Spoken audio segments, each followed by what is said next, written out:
Inside Story Uganda, real source of political updates. Taking center stage now.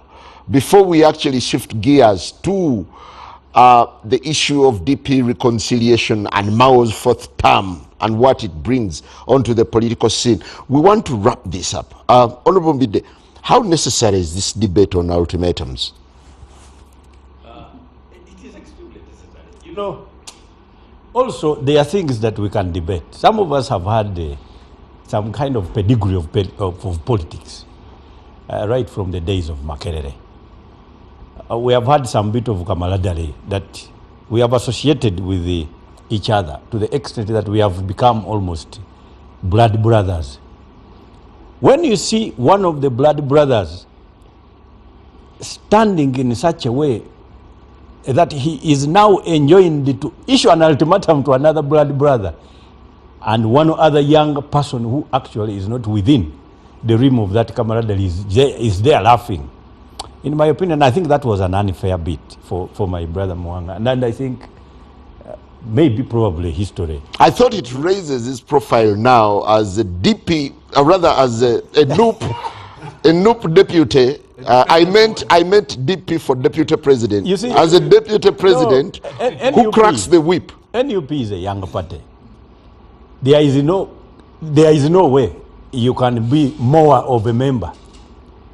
Your membership cannot date back beyond when it had not been formed. So you can't be more of a member than anything else. Yes. Many parties in Uganda, when NRM was forming, what troubled members, I remember the Honorable Martin Wandera, was that the party was starting day one, but it had a veterans region and historical members region. But President Seven so when he asked, he was told these things were formed long ago. You know, there's what we call axiomatic faith.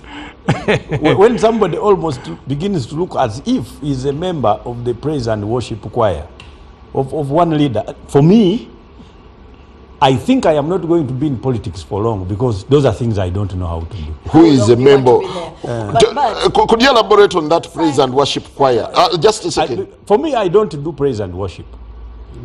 I maintain independent opinion, but I can also do a retreat program based on knowledge of issues. You're being vague. I know a member of praise and worship. I do not praise and worship any leader in any country, by the way. Because clearly, I think it is incumbent upon you to establish a legacy even for your children that makes it clear that you will not be counted as one when you are not. I am not a musician, I am not an artist. I cannot engage in praise and worship of a single leader. I do not even want to engage in conduct that begins to look as if it is pointing towards that direction. Honorable Lulume, at the end of the day, who wins, who loses? As NUP now starts targeting who will come back, who will leave, who should apologize? Well, I think the intention, there is an intention, there was an intention. I know Mwanga Chivumbi as a person who has always strived to ensure that the opposition comes together, converges. No doubt about that. We have been on that mission. And when you see a disintegration because of a misunderstanding within the party, and you can really call shots, maybe he overly did it, maybe the tongue, I mean, you know, the way you communicate also matters. So you think Mwanga is outperforming on loyalty? I will not say so because he has always been loyal when he means business. But if that kind of gesture was overly articulated, then a new way of communication can be made. So that if at all those people who feel they could have been misunderstood in their way of communicating and in what you could call aberrant behavior, then they can sneak back and be welcome. I know some people who fear to go to their party headquarters because the environment at party headquarters is obnoxious. I have not been to the party headquarters, the Democratic Party headquarters, because I know there had been an army at the party headquarters which was creating an environment that is not conducive. The last time you made an attempt, I remember you were bundled up. I was taken to the gallows. I had expected Mr. Mbidde to come as a lawyer to help me, because we had that camaraderie, as he has said. But he was waiting for instructions when his brother was being incarcerated for going to the party headquarters, you know. And I wish other parties don't have that kind of environment. Let us learn that because parties transcend individuals, they are above, they are superior to individuals, and the individuals, we cannot be under the whims of individuals, definitely, but the set of rules, processes, procedures, constitutions help us to fit into the party, not into the ideas of individuals. And once we get to understand that, we are not born of the same mother, we are not born of the same father, we come from different perspectives, but what brings us together are the overarching aims, purpose, objectives that are bringing us together. And those other characters, propensities must be cut off, trimmed, in order that people fit into that mission. Honorable Aisha, when Honorable Mwanga Kivumbi made this announcement, I saw the principal very cheerful about it, and he said, now that you've talked about ultimatums, I've granted it. Does it in a way point to the supremacy of the leader, not the party? Why do you want to throw words into the mouth of the president of the NUP? Because he did not say that. I would actually play it back. I have had the two persons attempting to vulgarize what Honorable Mwanga said, to reduce it to be a Mwanga thing. And I want to speak as a Deputy Secretary General of the NUP. Was it a party position? That's the party position. Okay? So let this not be understood to be a Mwanga's thing. And Mwanga did not intend to appease anyone. If the president was happy and looked very happy, he was happy. And actually he said that finally someone is speaking the party line. He said that. How can you say we are vulgarizing? You were, because Honorable Mwanga was not speaking his mind. He spoke as a deputy president that time. He was invited as Is that how NUP communicates? He was invited as the deputy president, okay, to speak before the president invited the president. And he said, for the NUP members of parliament that have not conformed to the ideals of the party and have not conformed to the aspirations of the party, you have two options. Okay? Either apologize and stay with us, or please quit. That's what he said. That's plain to the gallery. And that was fine. It wasn't. I thought... if it had been Mwanga's position, I wouldn't have been here to speak for it. Why am I here?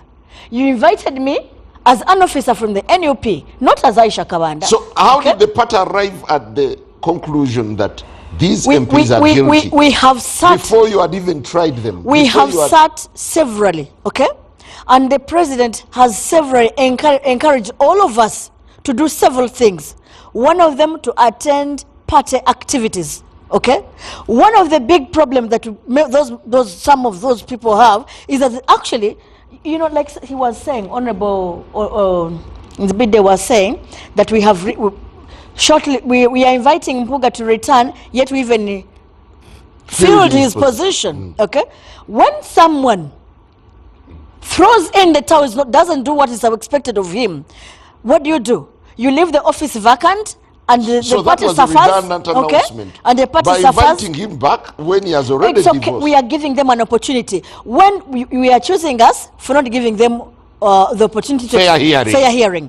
Now we give them opportunity to come back and we hear from each other. And you are now again blaming us for that. Apologize. You're asking them to apologize. Whatever You're not extending an olive branch to them. We are. For talks. We are. Because they are guilty. Whatever they have done, okay, whatever they have done, they have gone against the aspirations of the party.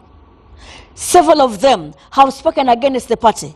They have contradicted the party. If the party says, we don't want to associate with these people because they are corrupt people and we don't believe there's anything good in them. What do you want us to do for a person that have chosen to go with the Muhoozi? Who is the one that is incarcerating many of our people? What do you want us to do? So then you'd be, what you'd be pretentious to invite that person back into the fray for discussion. We are giving them an opportunity. Actually, we threw a rope to them to either hang themselves, okay, or turn down the rope and say, we have come. Yes. So we've put a line. Cross the line and come back to us or stay there. It's up to them to stay wherever they went or come back. Honorable and it's not too late. As a senior politician, so it is not what it's would not be a the Mwanga cost of statement. returning for these politicians? Even before I go to that, if I was the Secretary General of that party, I would have advised that against that approach. You would have summoned, these are very senior leaders, your MPs, flag bearers, who are holding up your flag very high. Did you want a written summon? Well, I'm just saying, if I was, I don't know if you did. Yes, if I was the Secretary General, in the party, this matter is in the public domain simply because of the way you offloaded it from your party structures and decided to throw it to a public discussion. If you had wanted to reconcile and discuss all those things, you would have summoned these people. Do you know, Wait a Honorable minute. Just 1 second. I'm just giving what I would have done if I were you. Before you do you know that there is someone from your party who had a conflict at the party and chose to come to Parliament to ban himself? Okay, one of your party employees. You are talking about one of your party employees. Are you equating that party employee to a deputy president of your party? We are talking about the profile. But are you equating a person who kills himself? That sister, means all we are talking about the profile party. of the leaders you are calling on public gallery to come and have an ultimatum and leave or go. I'm saying there's nothing to learn from the NRM. That's what I'm saying. Well, even administratively, if you have a senior manager in your company and you want to ridicule that person, you summon them, but you don't call a gallery and throw the public debate in. And that's why the public is already blaming you. Where we are not even doing well, at least this time around they said, at least President Museveni has been handling conflicts internally well. He has these generals. Now, if you had people who are armed like the people who have, and you mishandle them like that, this country would be in chaos. So we are saying there's lessons to pick. If you want to pick them, if you are a serious party. But if you are not. There are no lessons from the NRM to pick. Honorable Chinove, you see, Ugandans are also very interesting people. You people, the scandal about the iron sheets was the worst of the kind I have ever heard about. Industrial scale. Gross. But do you know that these people diffused that scandal? Because and we have swept it under the carpet as if it never happened. I mean, you Ugandans. You inclusive. The whole thing is all about how you handle your cadres, your fighters, your soldiers if you have a destination. So if you start fighting along the way, definitely. I used to share with my friend here, one time we were talking about we as soldiers, if you are taking on an enemy, you always need to leave an escape route. The moment you encircle an enemy, the way you encircle these people, you go to their constituencies, blast them everywhere and so on, you've not left an escape route. And this dismantles your party too. It sends very bad signals, even to those who still work with you. They say, hey, if they did this to a president, possibly you wait until after the tickets. Because some of you people are talking nicely. Because the cards are around the corner. After the cards, you're even going to have a bigger storm than what we're talking about in your party. Honorable Semuju, as we shift from this topic. Honorable is praising him for covering up so much the iron sheet scandal. Honorable Semuju, Honorable Aisha, can I have decorum on the show? Honorable Semuju, you would credit Nook for introducing new politics in many fronts. Here is another new way of doing politics. Come, stand on the pulpit and say, we are ready to forgive you. You see, the Honorable Mwanga Chivumbi, I met him at the university. He is a more seasoned politician than many of us. They were with Dr. Waiga and others. I was in the media for quite some time. So he has experience. Maybe the experience he needs to acquire and improve on his communication. In FDC, when we are campaigning for positions, I was contesting to be a party spokesperson. Those who were competing against me, they said for me, because of the party, I go to each and every radio. And I told them, you see, you are choosing an advisor, you're choosing a manager. Being a good communicator also means knowing when not to communicate. Being a good communicator. It means you must know when to communicate and when not to communicate, what not to communicate. I think this announcement has caused the NUP an unnecessary debate. We should be debating Museveni, kidnapping Edumutwe and others. See the debate that we are involved in. Did the NUP suggest the topic is there? No, the moment you... They because just actually, It's highly topical. actually have kidnapped someone else. From my media background, under our watch. the media may set the agenda, but you also can set the agenda. So if you volunteer a topic, then you don't blame those who are discussing it. And that's what the Honorable Mwanga Chivumbi, whether it is your structure or whoever it is, that debate you caused it. It did not cause itself. And I am now giving you advice, at least as someone who has worked in the media for quite some time. That advice I gave to the FDC, you may ask what happened to you. It's a positive debate. It's a good one. The discussion of internal democracy in parties, I think it's a discussion that should go on. Because as I said earlier, a party that wants to manage the country will manage all of us, including those who believe and don't believe in it. So the standards that you set, yes, because they are standards that have been set by the Constitution, by the Political Parties and Organizations Act.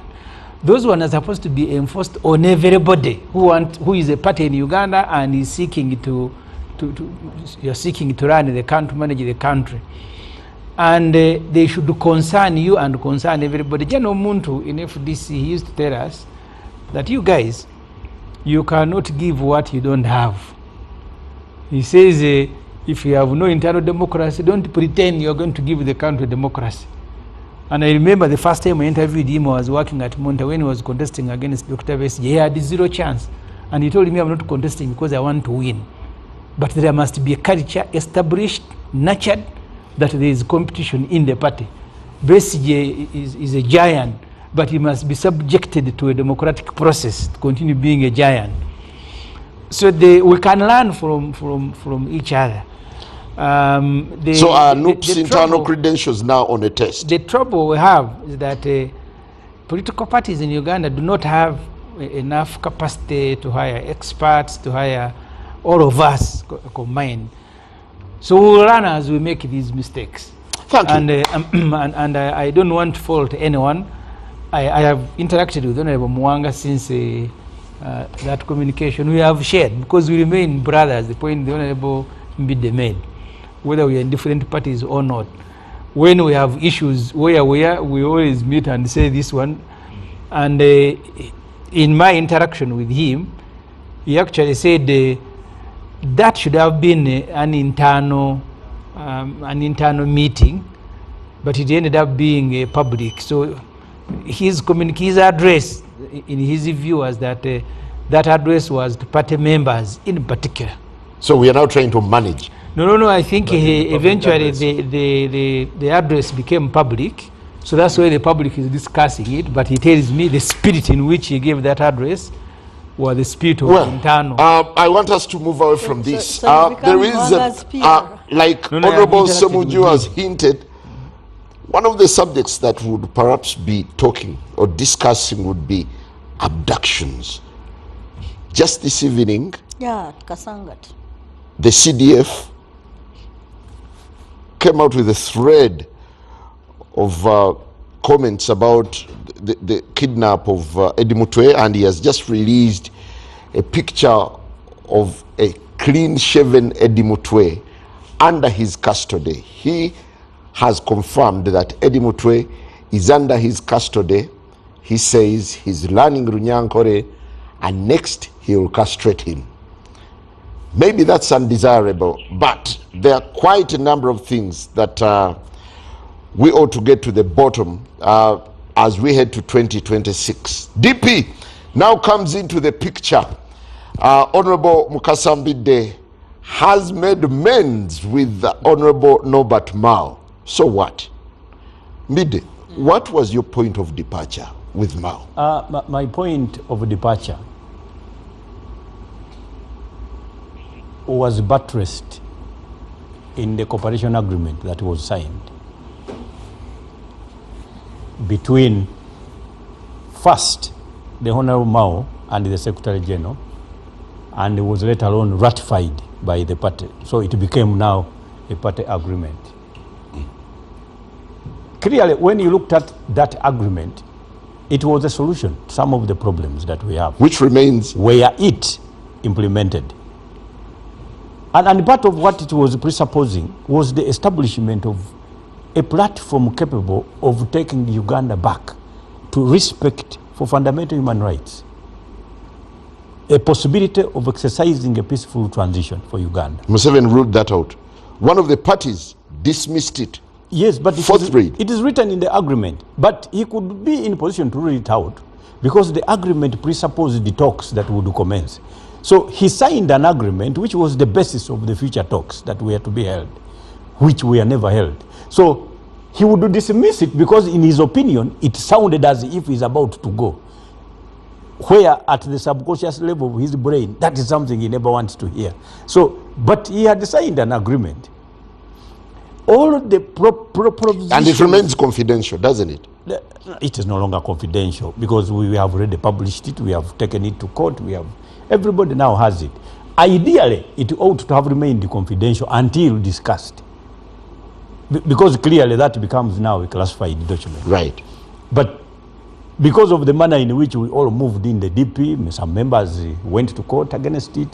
They did not have the appropriate one, so we annexed the substantive one, which is now a public document as we speak. So, that agreement came with its own problems. Because the kind of politics we have in Uganda is in such a way that there must be a blockade, there must be a Chinese wall between the opposition and the ruling government.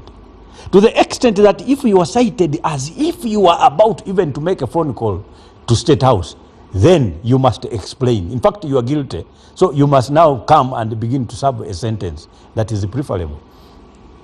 We thought that probably that agreement, in fact, were it implemented, Uganda would have faced some bit of a change. We would not have now circumstances where persons are being abducted by makeshift security agencies. And in fact, the Haitians would call them the Tonton Machutes or the Gestapos of Germany. Tonton Machutes. So they establish secret police establishments that begin now to orchestrate arrests. And the persons do not even know where they are, and even their own relatives are not aware. So we thought that probably the country, now that we think it is getting there, this agreement would establish sanity. It had established that sittings would be held in a year. 4 public dialogues and the substantive sittings between the principals. And that we would now have amendments of electoral laws that would establish a system of elections where a candidate does not appoint persons that are going to announce election results. Because in Uganda, that's what it is. That's not how it is in Namibia. That's not how it is in South Africa. It's not like that in Mozambique. So we can have elections that are believable. Now that it was not respected, and instead, the agreement now became a problem. We discovered that the President of the Republic of Uganda used that agreement as a clog instead, now to obliterate almost the identity of the Democratic Party. That he is only using it by chicanery as a mechanism of having a limb in every political party, to the extent that from the DP he just picked the engine. And I said it here. So that disagreement ensued, and it culminated into a decision of the national... I thought from the onset in the agreement, Mao's position had already been catered for. That there would be 4 slots in cabinet. The public usually jumps to slots, but slots were not part of the agreement as a matter of implementation. They were just there as tools of implementation. In fact, we had that one, the appointment was made for purposes that then he would be a protagonist in amending rules and, amending the constitution to establish the amendments that we needed. It was not like somebody wants a job and is appointed. So essentially, how did you, never. Why did so you this is what with happened. Because we cited that this was not respected. The President of the Republic of Uganda did not respect it. We said there must be now procedure for termination. Now, that is what everybody called a disunit between me and Norbert Mao. Yet it was a disagreement with the manner in which the NRM government had treated the Democratic Party. Oh, so, you were simply envious that he was in and you were out? No, in where? And I'm out where? So there is He's on the high table eating and you're out in the cold. God has given me a fair share of this economy. I think if the invited person is that are complainants, I wouldn't show up. And this has been from a very long period of time. So that is not me.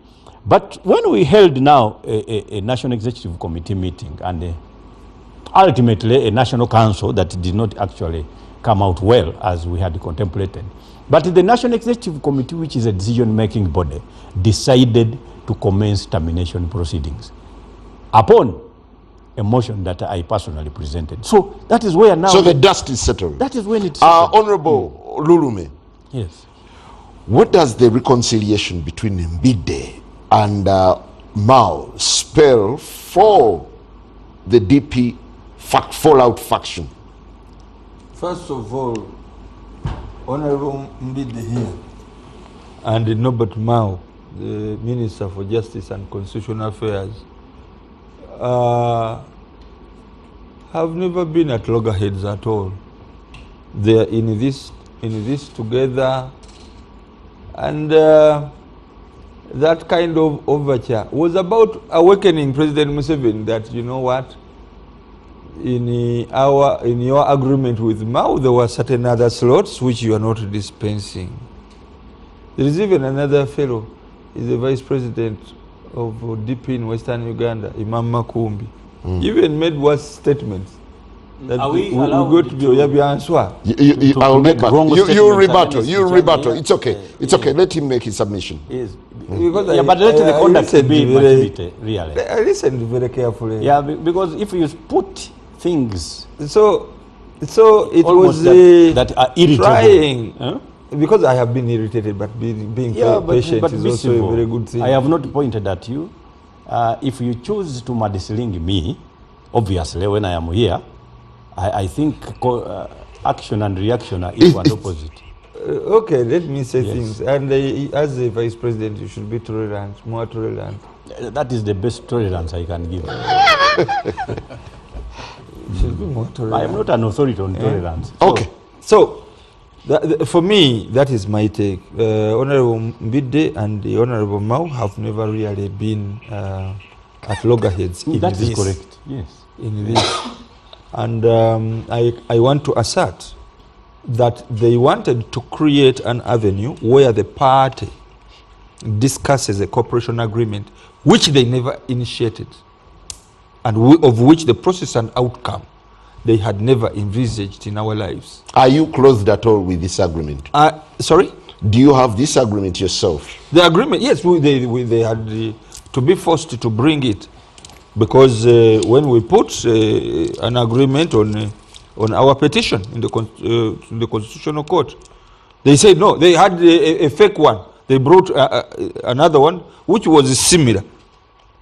Paramateria, they will tell you. Actually, and they affixed it, and we said, okay, materially they don't differ, and this one is also a scanned document. It is also not an original document, but all the same, we gave it to the judges. They will make a decision. But of course, within that, there were certain things to be dispensed with, and for those who agreed with Norbert Mao that this was a good thing to do, there were certain benefits which could come. Goodies. Because what I know that everybody was caught off guard, including my brother, really. We have had this discussion, unfortunately, on TV and radio. But even the rest of them, they were really caught off guard. But the Minister for Justice and Constitutional Affairs was quite astute in the way he was communicating with them. You see, there are slots here, including members of parliament, really. And so the argument was more to do with eating. It continued to the party headquarters, where people were opposed to this kind of adventure. They say, you know, you people have got children who need jobs. You see, the man has gone into the government and they are going to dispense jobs. Don't you want jobs? And people have been writing CVs and loading them with their party president so that jobs could come. Dupery of the worst kind. So when you hear this coming into the discourse within the structure of the Democratic Party, which has never initiated it, for me, I wrote and I warned that matter ought not to be discussed within our party structures, because process and outcome has never been our domain. Rather, we leave court to make a decision about it. Actually, it was sub judice in my point of view.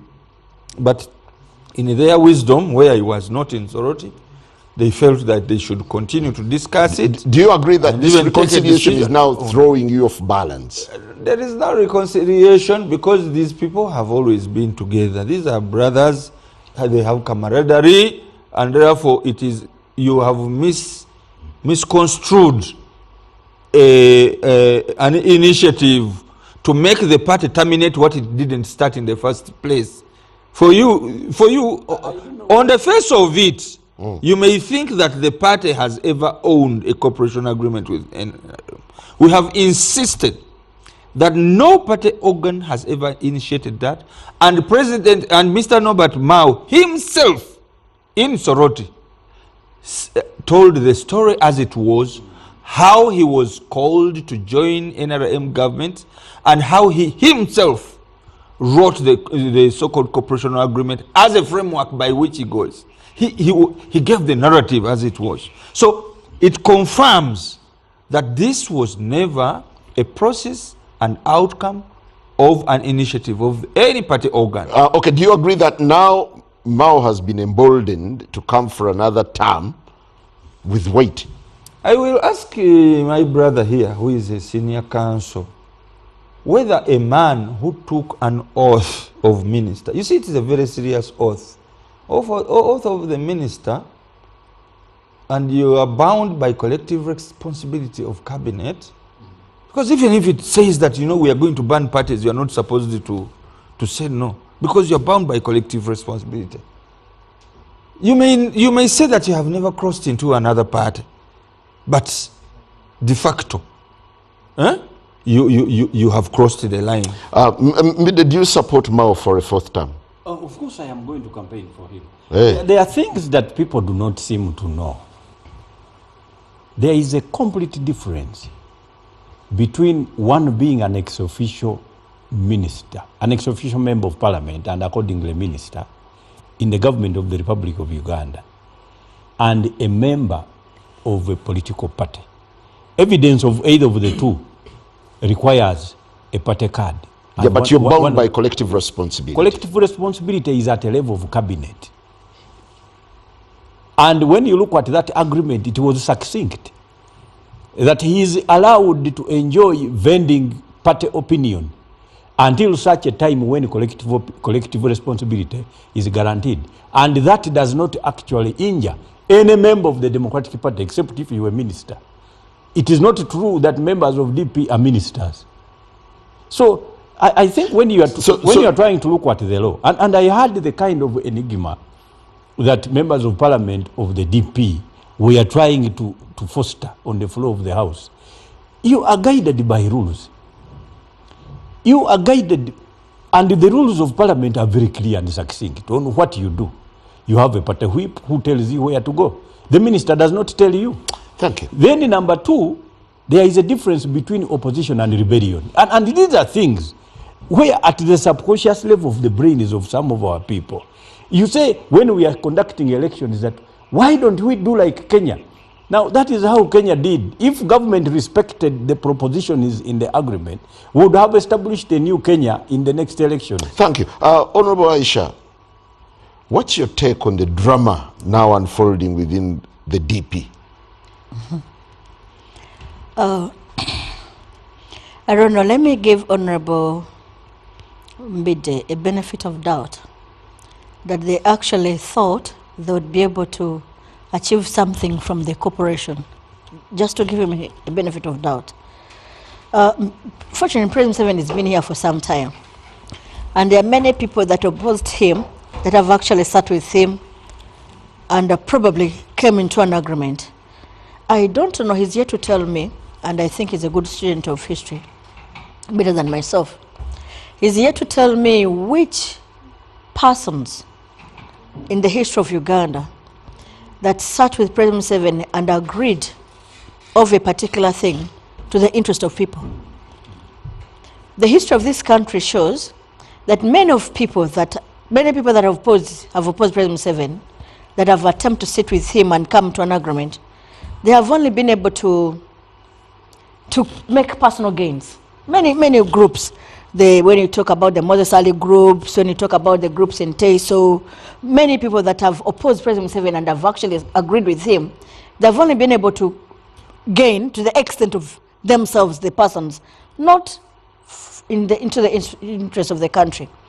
And I know that the two, Honorable Mau and Honorable Norbert, they for some time, rather than Honorable Mbidde, they were not fighting for themselves. They were not in the struggle for themselves. Then the struggle for the good cause of this country. I don't know what they thought they would have achieved from President Museveni.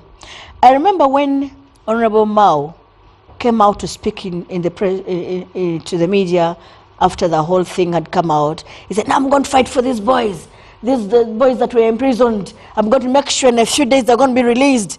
And if I may ask, what did he achieve as a person?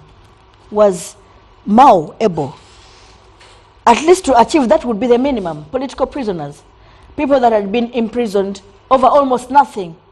There are many boys that were taken to cells on the eve of the swearing in of President Museveni, just because the president his people thought that these were going to be antagonistic.